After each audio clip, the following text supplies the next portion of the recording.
Hello दोस्तों, मैं आपका स्वागत करता हूं और यहाँ यूएस में यह आज मदर्स डे है। ये एक रोचक तथ्य, यूएस में मदर्स डे की छुट्टी मेरे परदादा के कलीसिया से शुरू हुई, जो कि ग्राफ्टन वेस्ट वर्जीनिया में है। और मुझे इसके बारे में कुछ पता नहीं था जब तक कि मैं मसीही नहीं बना। दरअसल मुझे पता ही नहीं था कि मेरे परिवार में पूर्वजों में कोई मसीही भी था। हम एक महिला के संदेश के बारे में बात करेंगे जो कुएं के पास आई और यीशु के साथ एक अद्भुत मुलाकात की। आप इसे ध्यान से जरूर सुनना चाहेंगे। हाय, मैं बेलस कॉनली हूँ। जीवन में हम सब अनिश्चितता देखते हैं, फिर चाहे वो आर्थिक समस्या हो, रिश्ते में दरार हो, स्वास्थ्य समस्या हो या फिर आपके उद्देश्य को जानने की बात हो। एक बात तो पक्की है, परमेश्वर आपको देख रहे हैं, वो आपको चाहते हैं, पर चाहे आप किसी भी सामना क्यों न कर रहे हो, उसके पास उसका जवाब है। ठीक है, यूहन्ना 4 में हम एक महिला की कहानी पर नजर डालेंगे। मुझे लगता है कि यह मदर्स डे के लिए काफी उपयुक्त है।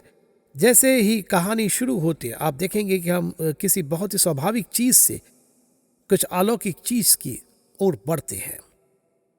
कहानी यूहन्ना 4:1-3 में शुरू होती है। कहता है, इसलिए फिर जब प्रभु को मालूम हुआ कि फरीसियों ने सुना है कि यीशु यूहन्ना से अधिक चेले बनाता और उन्हें बपतिस्मा देता है, यद्यपि यीशु स्वयं नहीं वरन उसके चेले बपतिस्मा देते थे, तब वह यहूदिया को छोड़कर फिर गलील को चला गया। अब यह शब्द इसलिए से शुरू होता है, जैसे कि आपने शायद सुना होगा, जब भी आपको बाइबल में इसलिए शब्द मिलता है तो यह जानना बहुत जरूरी है कि यह इसलिए क्या है।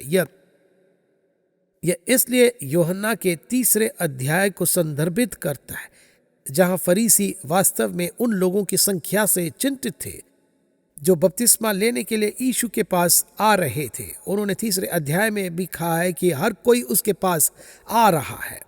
हम जानते हैं कि वे ईर्ष्या से भरे हुए थे और यीशु की सेवकाई के उस मोड़ पर भी अगर उन्हें मौका मिलता तो वे उन्हें बहुत नुकसान पहुंचा सकते थे। इसलिए यीशु ने कुछ स्वाभाविक सामान्य ज्ञान का प्रयोग किया। वे चले गए। वे खड़े होकर नहीं कहते कि ठीक है, स्वर्गदूत मुझे इस सताव से बचाएंगे। नहीं, यीशु चले गए, जो कि उन्होंने अपने शिष्यों को मत्ती 10:23 तक में सिखाया है था। जब वे तुम्हें एक नगर में सताएं तो दूसरे को भाग जाना, चले जाना। हमें सताव से बचना चाहिए, जब तक कि हर कोई कहे जब तक। हमें सताव से बचने का प्रयास करना चाहिए जब तक कि ये हमारे विवेक का उल्लंघन करने का कारण न बने। यह हमें सुसमाचार के प्रति असत्य होने का कारण न बने और यह किसी भी तरह से हमारे पाप करने का कारण न बने। तो हमें बस सताव से बचना, जैसे यीशु ने किया वैसे ही करे, बस इससे बचे और चले जाए, जब तक यह मुझे मेरे विवेक का उल्लंघन करने, किसी तरह का पाप करने या सुसमाचार के प्रति असत्य होने का कारण न बने। फिर कभी कभी सताव अपरिहार्य होता है। जब यह अपरिहार्य होता है तो प्रभु ने अपने बच्चों के लिए बहुत अनुग्रह सुरक्षित कर रखा है। वे हमें मजबूत करेंगे, हमें बुद्धि देंगे, हमें इसे बाहर निकालने में मदद करेंगे और वो करेंगे जो हमें करने की जरूरत है।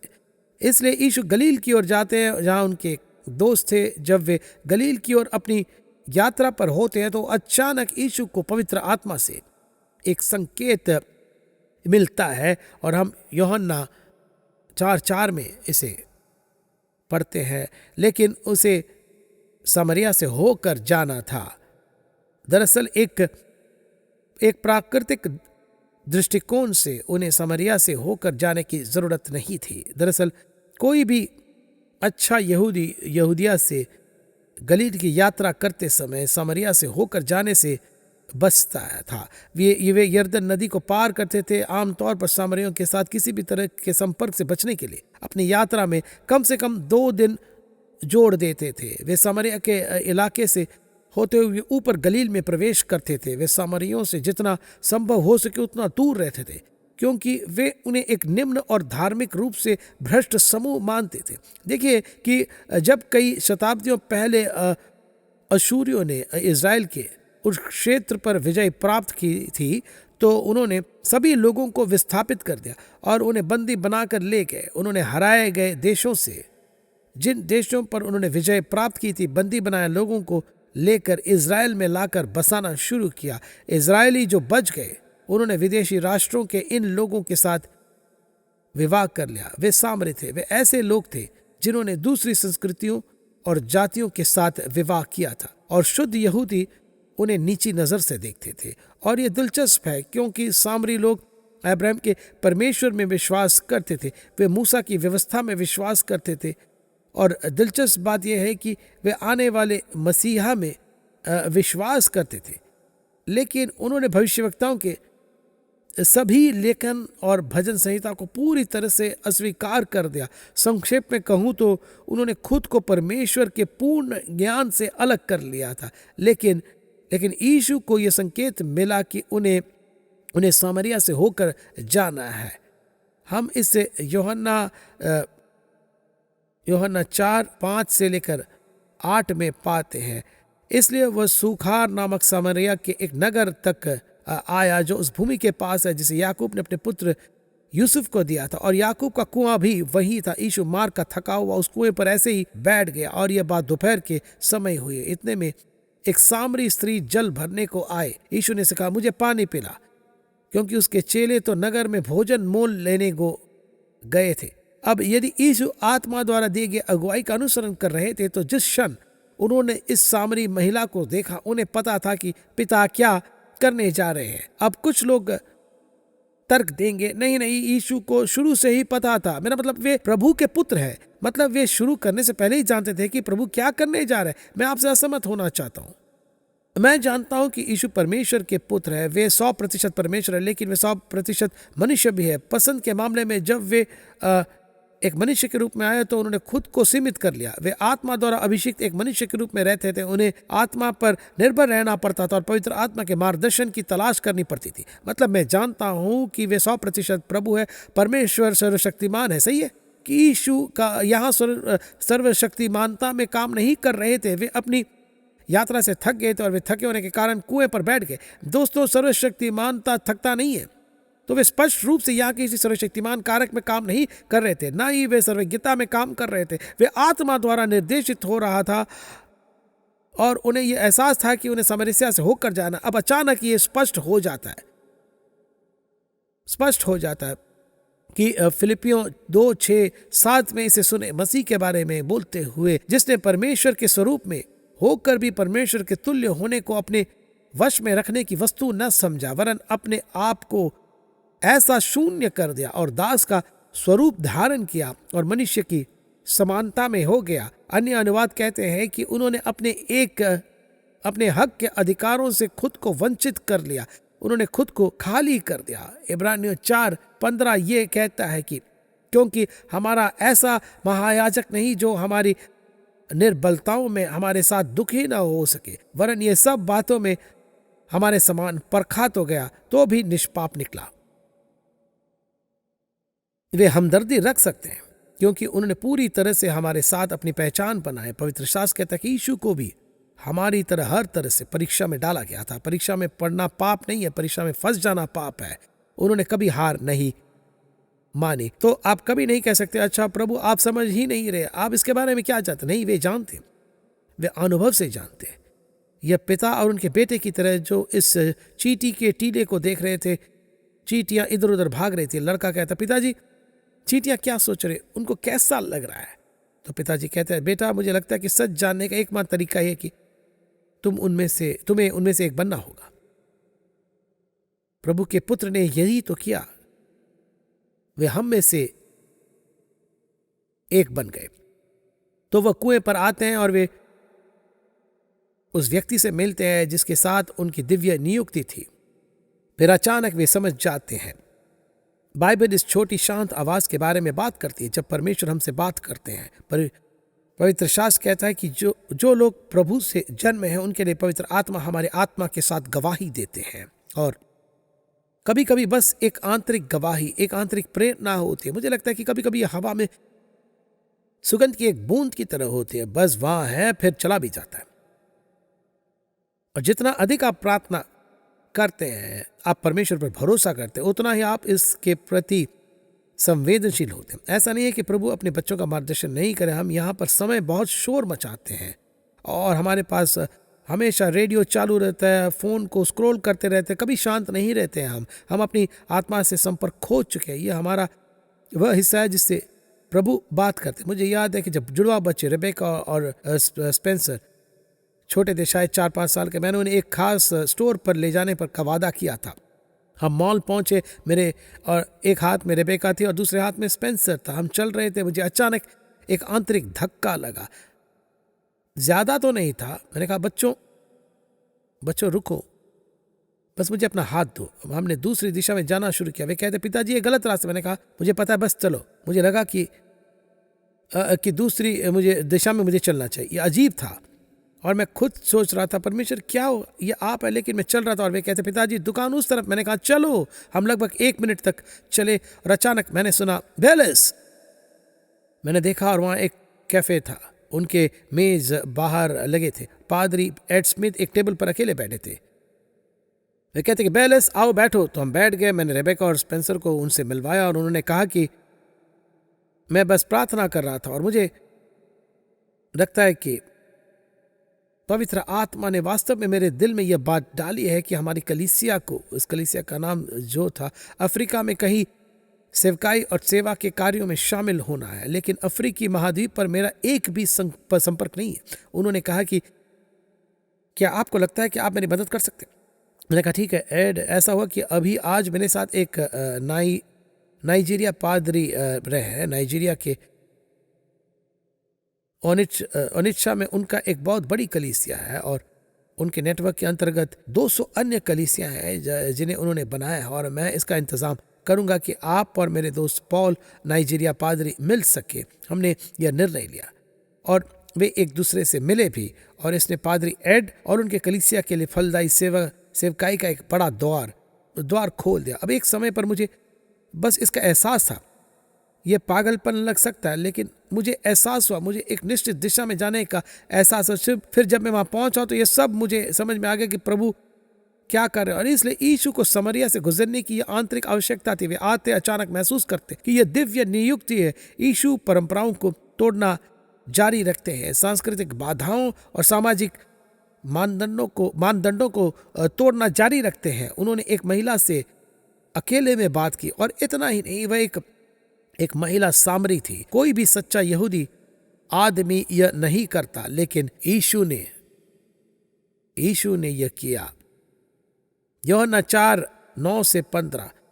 उस सामरी स्त्री ने उससे कहा, तू यहूदी होकर मुझ सामरी स्त्री से पानी क्यों मांगता है? क्योंकि यहूदी सामरियों के साथ किसी प्रकार के व्यवहार नहीं करते। यीशु ने उत्तर दिया, यदि तू परमेश्वर के वरदान को जानती और यह भी जानती कि वह कौन है जो तुझसे कहता है कि मुझे पानी पिला, तो तू उससे मांगती और वह तुझे जीवन का जल देता। स्त्री ने उससे कहा, हे स्वामी, तेरे पास जल भरने को तो कुछ है भी नहीं और कुआं गहरा, तो फिर वह जीवन का जल तेरे पास कहाँ से आया? क्या तू हमारे पिता याकूब से बड़ा है, जिसने हमें यह कुआं दिया और आप ही अपने संतान और अपने पशुओं समेत उसमें से पिया? यीशु ने उसको उत्तर दिया, जो कोई यह जल पिएगा वह फिर प्यास होगा, परंतु जो कोई इस जल में से पिएगा जो उसे मैं दूंगा, वह फिर अनंत काल तक प्यासा न होगा। वरन जो जल मैं उसे दूंगा वह उसमें एक सोता बन जाएगा जो अनंत जीवन के लिए उमड़ता रहेगा। स्त्री ने उससे कहा कि हे प्रभु, वह जल मुझे दे ताकि मैं प्यासी न हूं और न जल भरने को इतनी दूर आऊं। अब एक ऐसी व्यवस्था थी, वह वास्तव में नहीं जानती कि वे क्या बात कर रहे, लेकिन उनका ध्यान उनकी ओर था। यीशु परिस्थिति और माहौल का पूरा फायदा उठाते हुए उससे उद्धार के बारे में बात करते, जो एकमात्र ऐसी चीज है जो उसकी गहरी प्यास को बुझा और संतुष्ट कर सकती थी। वे कहते हैं कि देखो, अगर तुम यह पानी पियोगी तो फिर से प्यास लगेगी। यह तुम्हारी उस गहरी आंतरिक जरूरत को कभी संतुष्ट नहीं करेगी। लेकिन अगर तुम उद्धार का जल पियोगी तो तुम्हें फिर कभी प्यास नहीं लगेगी। ये जीवित जल जिसका इस्तेमाल यीशु ने उद्धार के बारे में बात करने के लिए सादृश्य के रूप में किया, उन्होंने इसे प्रभु का उपहार कहा। मतलब इसे कमाया नहीं जा सकता, इसके योग्य नहीं बना जा सकता, इसे विश्वास से प्राप्त किया जाता है। आप इसका भुगतान नहीं कर सकते, ये एक उपहार है। यशायाह 55:1-2 कहता है, सब प्यासे लोगों पानी के पास आओ, और जिनके पास रुपया न हो तुम भी आकर मोल लो और खाओ। दाखमधु और दूध बिन रुपए और बिना दाम ही आकर ले लो। जो भोजन वस्तु नहीं है उसके लिए तुम क्यों रुपया लगाते हो, और जिससे पेट नहीं भरता उसके लिए क्यों परिश्रम करते हो। मतलब आप अपने संसाधनों, अपने आंतरिक संसाधनों को किसी ऐसी चीज पर खर्च कर रहे हैं जो कभी संतुष्ट नहीं करेगी, ये कभी भी उस गहरी आंतरिक जरूरत का ख्याल नहीं रखेगी। बहुत से लोग लगातार अपने जीवन में उन चीजों के पीछे भागते रहते हैं जो उन्हें लगता है कि उन्हें संतुष्ट करेगी और किसी तरह उस गहरी आंतरिक जरूरत को संतुष्ट करेगी, लेकिन ये कभी काम नहीं करते। दोस्तों, केवल मसीह ही उस आत्मिक प्यास को बुझा सकते हैं, कोई और ये नहीं कर सकता। नशा और शराब ये नहीं कर सकता। कोई कहेगा मुझे समझ में नहीं आता है कि कोई व्यक्ति इतनी गहराई से नशे में कैसे पड़ सकता है या इतना पी सकता है। बहुत बार वे बस खुद को सुनने करने या दवा लेने की कोशिश कर रहे होते, क्योंकि पहेली का एक पागलपन भरा हिस्सा गायब होता है। उनके अंदर एक पीड़ादायक शून्यता होती है जिसे वे नहीं जानते हैं कि कैसे भरा जाए। कुछ लोग ईमानदारी से नशीली दवाओं के साथ प्रयोग करते हैं क्योंकि वे उत्तर खोजने की कोशिश कर रहे होते हैं। मैं उस पीढ़ी से था जहां हमने बहुत सारी मति भ्रमकारी दवाओं के साथ प्रयोग किया और आंशिक रूप से हम उत्तर की तलाश में हैं। तो पर दोस्तों, इसका कोई परिणाम नहीं मिलता। ये एक सूखा कुआं, ये कभी भी आंतरिक प्रयास को संतुष्ट नहीं करेगा। पैसा और चीजें, मानवीय सफलता। कुछ लोग सोचते हैं कि अगर मैं बस और अधिक संपत्ति प्राप्त करूं, अगर मैं और अधिक पैसे कमा सकूं तो किसी तरह काम हो जाएगा, लेकिन कभी भी खाली जगह को नहीं भरता। ये केवल एक अस्थायी समाधान है। सेक्स और रिश्ते केवल जख्म पर एक पट्टी मात्र है। यह कभी भी उस गहरी आंतरिक आवश्यकता को संतुष्ट नहीं करेगा। दर्शन और शिक्षा, सबसे अच्छी बात, ये सभी चीजें और 100 और चीजें केवल एक अस्थायी समाधान है। यह महिला किसी चीज के साथ, प्रभु के साथ संबंध बनाने की अपने प्यास को संतुष्ट करने की कोशिश कर रही थी और यीशु उसे उजागर करने वाले थे। हम आयत 16-18 में आगे इसे पढ़ते हैं। यीशु ने उससे कहा कि जा अपने पति को यहां बुला ला। स्त्री ने उत्तर दिया, मैं बिना पति की हूं। यीशु ने उससे कहा, तू ठीक कहती है, मैं बिना पति की हूं, क्योंकि तू 5 पति कर चुकी है और जिसके पास तू अब है वह भी तेरा पति नहीं है। यह तूने सच कहा है। उसने एक आदमी से दूसरे आदमी, फिर एक आदमी से दूसरे आदमी के पास भागकर उस आंतरिक शून्य को भरने की कोशिश की। मुझे यकीन है कि उसने हर बार सोचा होगा, शायद ये वही होगा। मुझे लगता है कि इस एक के साथ सब ठीक हो जाएगा। ये थोड़ी देर के लिए संतुष्ट हो जाता है, लेकिन फिर से वह आंतरिक प्यास, वह खालीपन फिर से वहीं रहता है। अंत में ये बस कभी दिखावे को एक तरफ रख देती है और कहती है कि मैं अब शादी के बारे में नहीं सोचूंगी। ये वैसे भी कभी नहीं टिकेगा। वह एक चिंतित महिला थी, उसे बहिष्कृत किया गया था और इसलिए वह वहां थी। दरअसल जिस समय की बात की गई है वह दोपहर का समय था, दिन की गर्मी का समय। सबसे पहले वह वहां अकेली थी। महिलाएं कभी भी अकेले कुआं पर नहीं जाती थी, ये खतरनाक थी। वे हमेशा एक समूह में जाती थी और वे सुबह सुबह जाती थी जब मौसम ठंडा होता था, परंतु ये दिन के गर्म समय में अकेली वहां थी। क्योंकि दूसरी महिलाओं में से एक किसी का भी उसने कोई लेना देना नहीं था, क्योंकि वे जानती थी कि वह क्या करती थी। उसे बहिष्कृत किया गया था, उसे बाकी सभी ने अस्वीकारा था। हम इस बिंदु से आगे बढ़ते हैं। आयत 19 में यीशु के यह कहने के बाद है, अपने पति को ले आओ। वे कहते हैं, हाँ तुम्हारे 5 पति हो चुके, जिस आदमी के साथ तुम अभी हो उसने तुमने शादी करने की भी जहमत नहीं उठाई। तो आयत 19-26, स्त्री ने उससे कहा, हे प्रभु, मुझे लगता है कि तू भविष्यवक्ता है। हमारे पूर्वजों ने इसी पहाड़ पर भजन किया और तुम कहते हो कि वह जगह यहाँ जहाँ भजन करना चाहिए यरूशलेम में है। यीशु ने उससे कहा, हे नारी, मेरी बात का विश्वास कर कि वह समय आता है कि तुम न तो इस पहाड़ पर पिता का भजन करोगे न यरूशलेम में। तुम जिसे नहीं जानते उसका भजन करते और हम जिसे जानते हैं उसका भजन करते, क्योंकि उद्धार यहूदियों में से है। परंतु वह समय आता है, वरन अब भी है, जिसमें सच्चे भक्त पिता परमेश्वर की आराधना आत्मा और सच्चाई से करेंगे, क्योंकि पिता अपने लिए ऐसे ही आराधकों को ढूंढता है। परमेश्वर आत्मा है और अवश्य है कि उसकी आराधना करने वाले आत्मा और सच्चाई से आराधना करें। स्त्री ने उससे कहा, मैं जानती हूँ कि मसीह जो ख्रिस्त कहलाता है आने वाला है। जब वह आएगा तो हमें सब बातें बता देगा। यीशु ने उससे कहा, मैं जो तुझसे बोल रहा हूँ वही हूँ।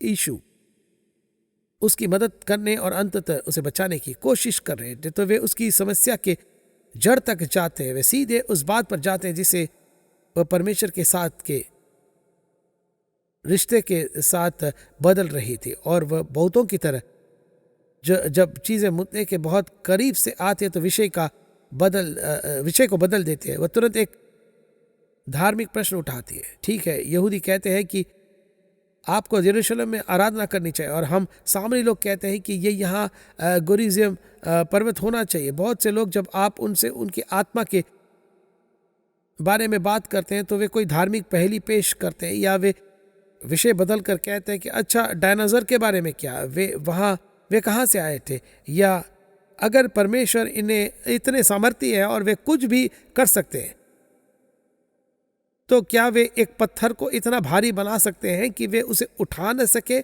सुनिए, परमेश्वर असंभव से निपटते हैं, बेतुकी बातों से नहीं निपटते।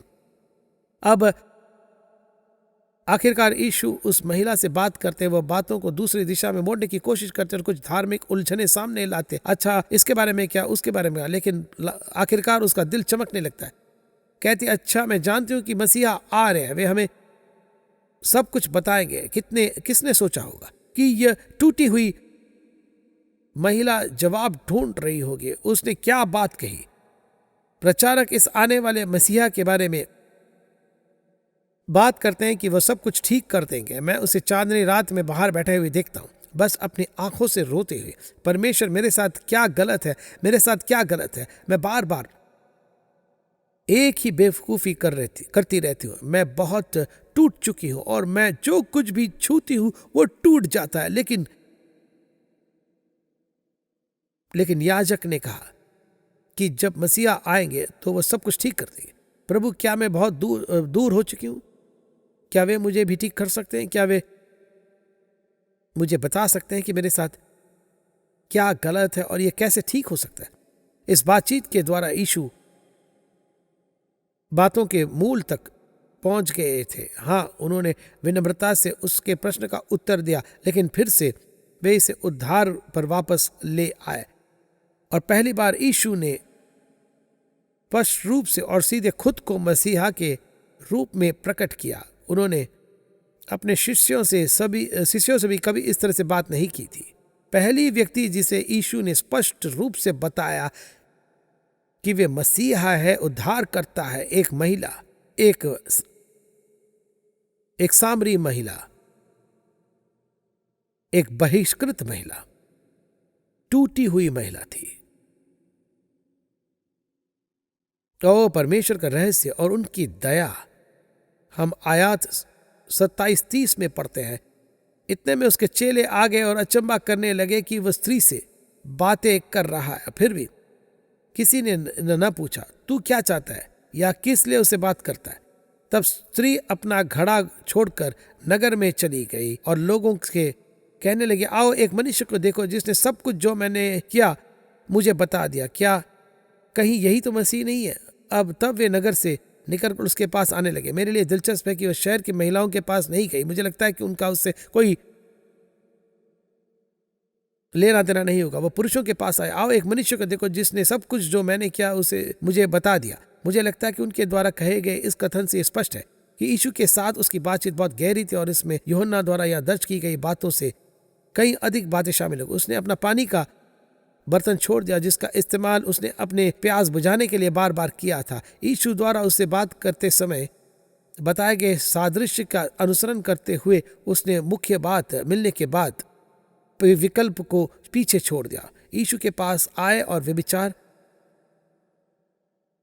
और आकस्मिक सेक्स के पानी के बर्तन को पीछे छोड़ दिए। और एक बार जब आप जीवित जल का स्वाद चख लेंगे तो आप सभी विकल्पों को पीछे छोड़ देंगे। आप जादूटोना, लोकप्रियता और शक्ति, पैसे और चीजों में अपनी पहचान पानी को पीछे छोड़ देंगे। ये सभी अस्थाई समाधान है जो अंततः आपको विफल कर देंगे और आपको प्यासा छोड़ देंगे। लेकिन मेरे दोस्तों, यीशु आपको जीवित जल दे सकते जहां से पीने के बाद आपको फिर कभी प्यास नहीं लगेगी। उसके पास आए। मुझे आश्चर्य होता है कि इस टूटी हुई महिला का यीशु से सामना होता है और वह अंदर जाती है और सचमुच अपने शहर में सुसमाचार प्रचार करती है। अगर कहानी में आगे पढ़ते हैं तो पूरा शहर निकल आता है। यीशु उनके साथ रहते हैं और पूरी तरह से वे यह मानने लगते हैं कि वे दुनिया का उद्धार करता है। एक महिला की कहानी। अद्भुत बात है। मैं कई मायनों में उससे जुड़ता हूँ। मुझे लगता है कि टूटेपन से निकलने और उद्धार पाने के बाद मैं इसे समझता हूँ। मैं कल तक पुराने बचपन के दोस्त की याद में एक तरह की सभा में गया था। मैंने कई लोगों को देखा जिन्हें मैंने हाई स्कूल के बाद से नहीं देखा था, कुछ को प्राथमिक विद्यालय के बाद से नहीं देखा। मैंने उन्हें अन्य बातों के अलावा ये बताया कि मैं ही वह व्यक्ति था जिसने उन्हें अवैध ड्रग्स से परिचित कराया था। मैंने एक कॉन्सर्ट में होने के बारे में एक कहानी सुनाई। उसे ये नहीं पता था कि लेकिन हमने बहुत सारे नशे को एक छोटे केक में पकाया। उसने इसका लगभग आधा हिस्सा खा लिया। मैंने कॉन्सर्ट का आधा समय एक छोटे कमरे में बिताया, उसे मनाने की कोशिश करते। मैंने इस बारे में थोड़ा बहुत बताया और फिर बताया कि कैसे मैं व्यक्तिगत रूप से बुरे की ओर बढ़ा रहा था, लेकिन यीशु ने मेरे जीवन को सही कर दिया। फिर मैं उनके साथ मसीह को साझा करने के लिए वापस गया, ठीक उसी तरह जैसे मैंने उसके साथ नशा साझा किया था। यीशु टूटे हुए लोगों को ठीक करते हैं, यीशु टूटे हुए दिलों को ठीक करते हैं। हर इंसान के अंदर एक गहरी प्यास होती है। हम इसे दुनिया की हर चीज से भरने की कोशिश करते हैं। हम एक आदमी से दूसरे आदमी, एक औरत से दूसरी औरत, नशे, जोखिम भरे खेल, दर्दनाक शास्त्र और दुनिया की हर चीज की ओर भागते हैं। उनके सबसे अच्छे रूप में वे एक अस्थायी समाधान मात्र है, वे जख्म में एक पट्टी मात्र है।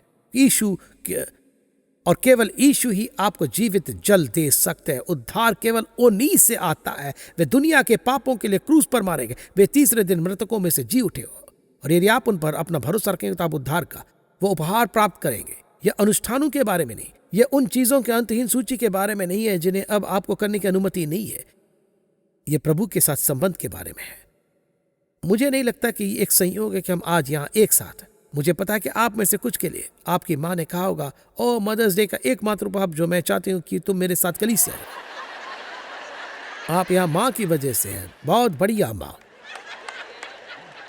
लेकिन पर्दे के पीछे काम करते हुए स्वर्ग में एक परमेश्वर है जो आपका नाम जानते हैं, वे आपकी कहानी जानते हैं, वे आपसे प्रेम करते हैं, इतना कि आप कभी समझ ही नहीं पाएंगे।